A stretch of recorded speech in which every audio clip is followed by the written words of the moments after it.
Democratic presidential candidate Andrew Yang. Welcome back to Fox News Sunday, sir. Thanks for having me, Chris. It's great to be here. No one has invested more in Iowa than you have in these last few months. Let's take a look. You've held 151 events here and spent $5 million in ads. And yet, in the latest Real Clear Politics average of polls in this state, you're running sixth with a little bit over 3% support for an entrepreneur. And I know you pride yourself on that. That is not a good cost-benefit analysis. Well, Chris, the last poll that people consider the most authoritative had us at 5% and rising, and we've been getting bigger crowds, higher energy. We're going to surprise a lot of people on caucus night on February 3rd. I can guarantee you that. I had a Democratic operative right here in the state who said that from what he's hearing on the ground, the polls underestimate our support, and we're going to grow and peak when the voting starts. Okay. You know, a lot of candidates who don't do well say that. You've also spent a lot of time and a lot of money in New Hampshire. So let me ask you the direct, hard question. If you don't finish in the top 3 or 4 in Iowa or New Hampshire, is it time to drop out? Well, you know, Chris, and many people who've been paying attention to this race know that we've been growing faster than any other candidate in campaign. We have resilient grassroots support, and we're going to be competing all the way through Super Tuesday and into the spring, because we have a message that Americans know to be true, that we're in the midst of the greatest economic transformation in our country's history, and we need a new way forward that will actually work for Americans in every part of the country, from rural towns to big cities. Well, let's talk about that. Let's talk about issues. Your big idea is universal basic income, what you call a freedom dividend of $1,000 a month for every adult in the country. But a number of progressives, for instance, Alexandria Ocasio-Cortez, who is supporting your opponent, Bernie Sanders, she says it's regressive and that it is not enough to make up for the basic income inequality in this country.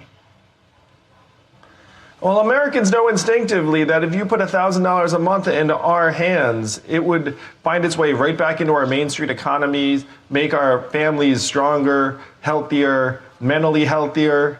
It would create hundreds of thousands of jobs. It would improve the buying power, increase the buying power of over 90% of Americans. And when I talk to Iowans right here in Creston and other part of the state, they see that their Main Street stores are closing, that they're getting sucked dry because tech companies like Amazon are soaking up $20 billion in value a year and not paying a dime in taxes. This is not working for people here in Iowa and around the country. This is why we need the freedom dividend to actually put buying power directly into our citizens' hands.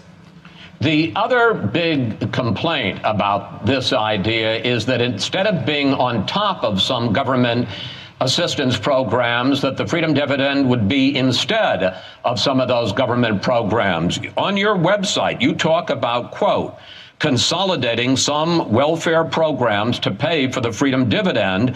And your spokesman says the freedom dividend is meant to be an alternative to means-tested welfare programs like food stamps and housing vouchers. So liberal critics say that basically this freedom dividend is going to keep struggling Americans still struggling.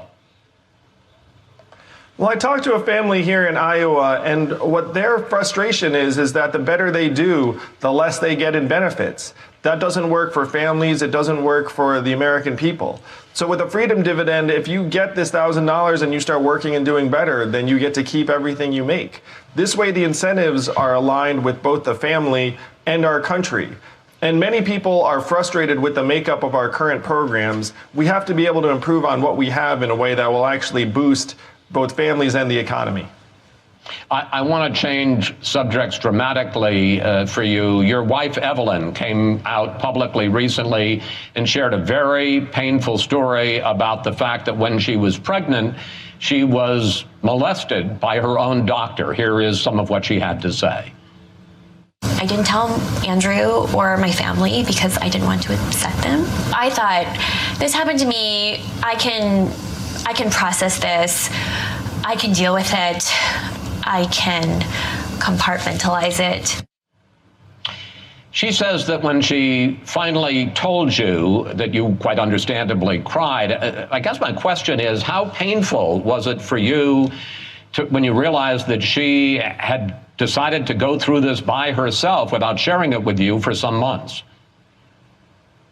It was extraordinarily painful, Chris. The fact is, I was away many of the times when she had these appointments with her doctor, and so I felt like I'd failed her. I felt like if I'd been there, then this would not have happened to her. And it's heartbreaking that this happened to Evelyn. It's heartbreaking that it happened to anyone.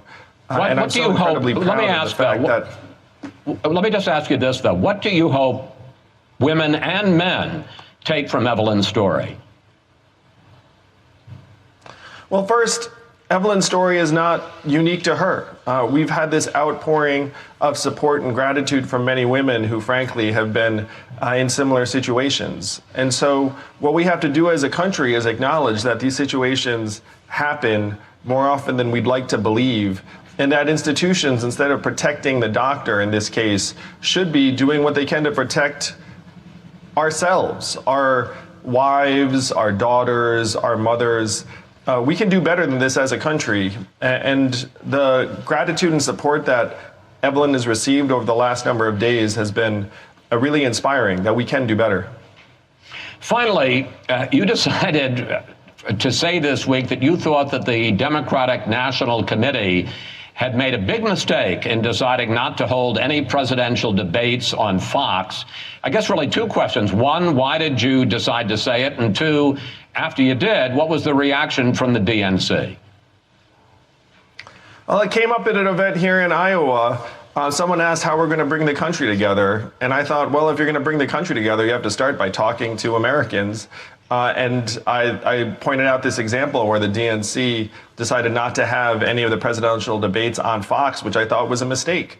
And I haven't had a direct conversation with the DNC. I think they've been in touch with people from my team. But I think this is common sense. To me, hopefully the DNC will adopt a different approach in the future, because we have to bring the entire country together. The problems that face us affect all of us, and we need to come together as a country to solve them. Mr. Yang, thank you. We appreciate your coming on. Thank you for your time, and safe travels on the campaign trail, sir. Thank you, Chris. Hope to see you in person here in Iowa. We're going to surprise a lot of people February 3rd. We like being surprised. Put the money in our hands. Put the money in our hands. Put the money in our hands. Can we afford it? Yes. Will it cause inflation? No. Is it awesome? Yes. Is anyone trying to make it happen? Yeah, that.